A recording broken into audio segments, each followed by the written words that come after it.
Halo,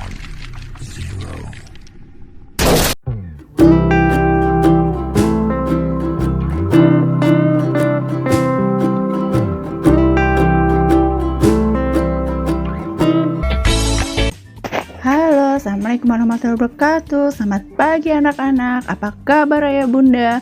Semoga senantiasa dalam keadaan sehat selalu ya.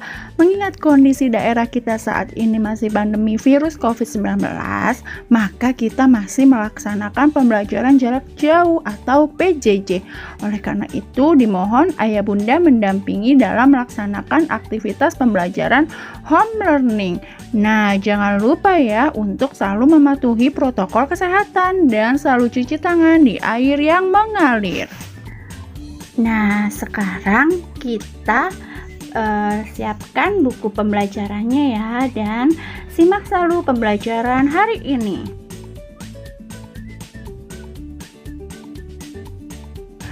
Kelas 4, tema 4, berbagi pekerjaan, subtema 1, jenis-jenis pekerjaan, pembelajaran 1.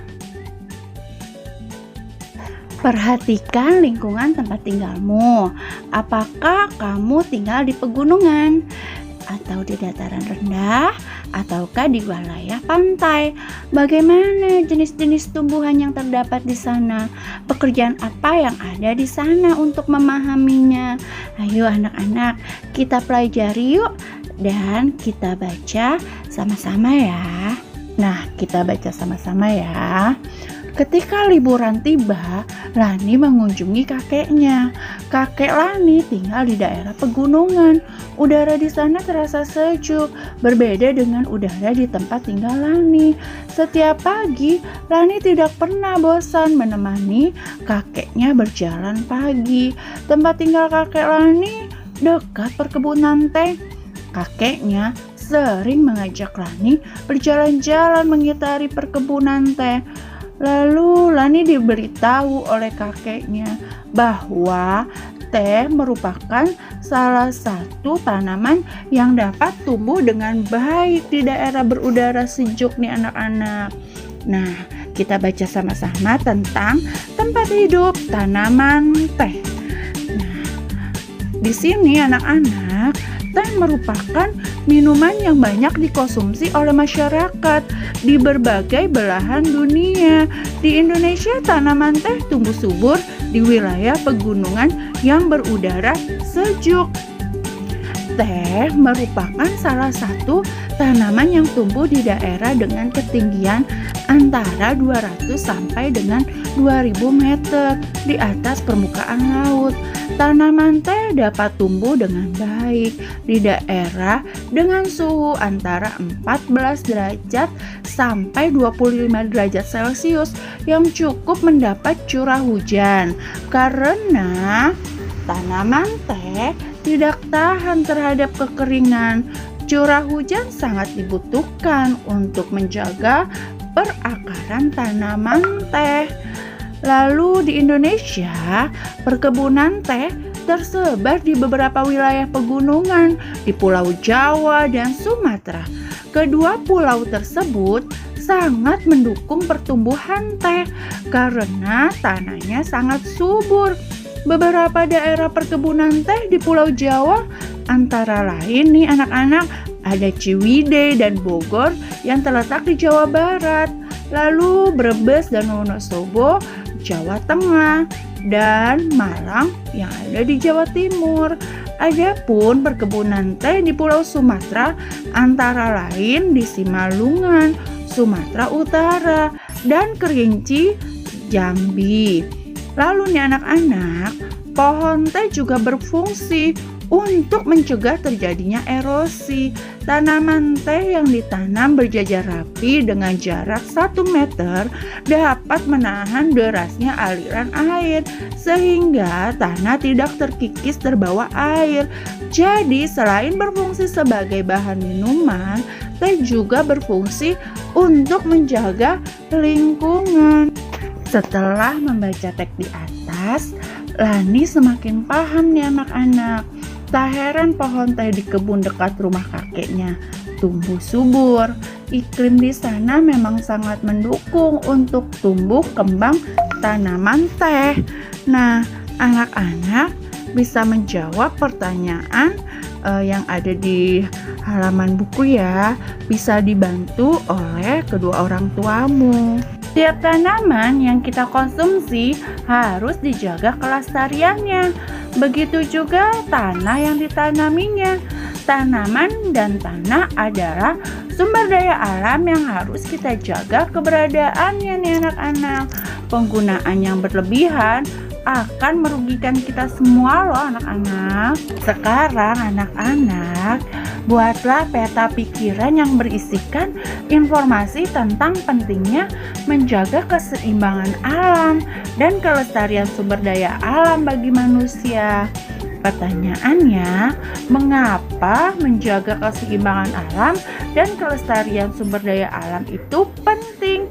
Yang pertama, kan kebutuhan air bersih bagi masyarakat. Yang kedua, pemandangan lebih indah dan menarik jika dilihat. Yang ketiga, mencegah banjir dan tanah longsor. Berikutnya bisa diskusikan kepada ayah ibumu di rumah ya.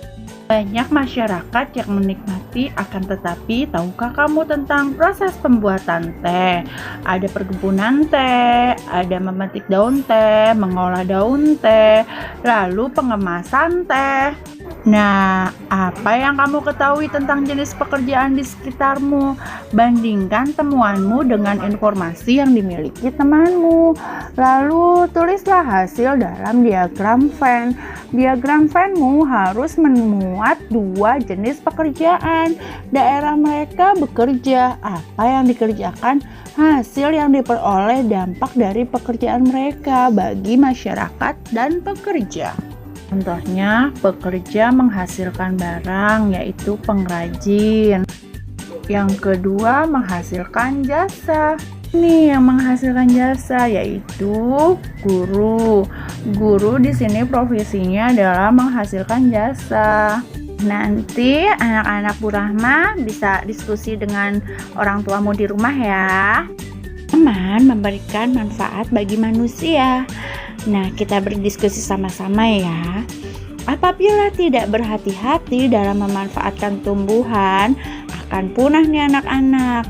Manusia akan mengalami kesulitan. Oleh sebab itu, kita wajib nih menjaga keberadaan tanaman dengan menanam kembali serta menjaga lingkungannya. Nah, kita baca teks sama-sama ya. Taman bermain yang hilang.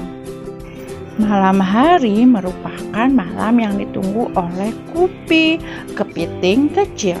Ia menikmati saat berjalan perlahan di gundukan pasir bersama ayahnya. Mereka menanti datangnya air pasang yang akan membawa mereka ke dunia yang berbeda. Ya, Kupi selalu menanti saat mereka terhempas oleh air pasang. Lalu tiba di hutan bakau. Nanti di sana ia pasti akan bertemu dengan teman-teman kecilnya yang lain. Upi, si udang kecil, Kuro, si kura-kura, dan teman-teman yang lebih besar seperti bangau cilik dan Momo, si monyet. Di antara akar bakau, mereka biasa bermain kejar-kejaran, petak umpet, atau tidur di sela akar yang melintang. Seru sekali saat-saat itu. Ada kala mereka berpisah terbawa oleh pasang surut, kembali ke laut bebas. Namun, suatu hari mereka bertemu lagi dan bermain bersama lagi.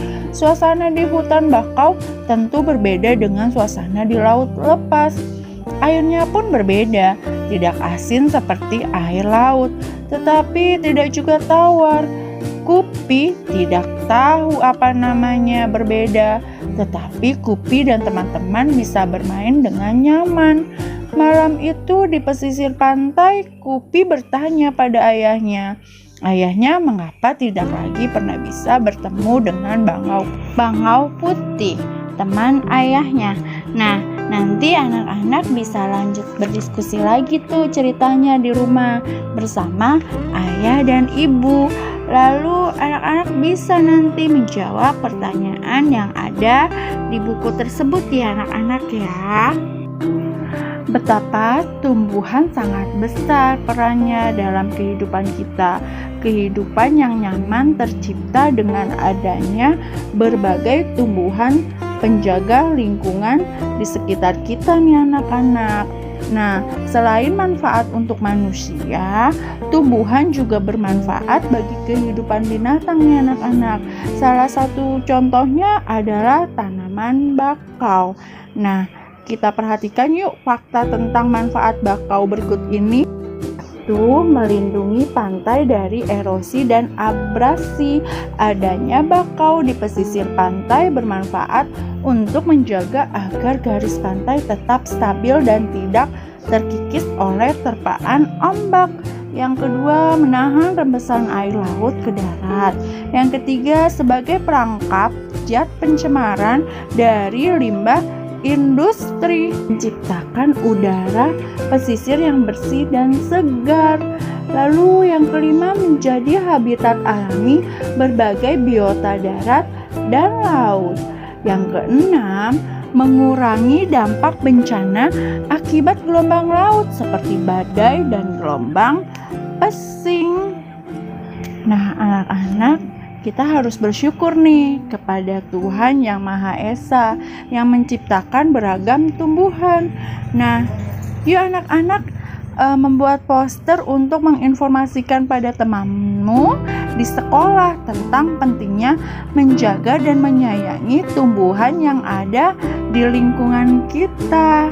Nah, cukup sekian nih anak-anak pembelajaran kita hari ini. Alhamdulillah, terima kasih.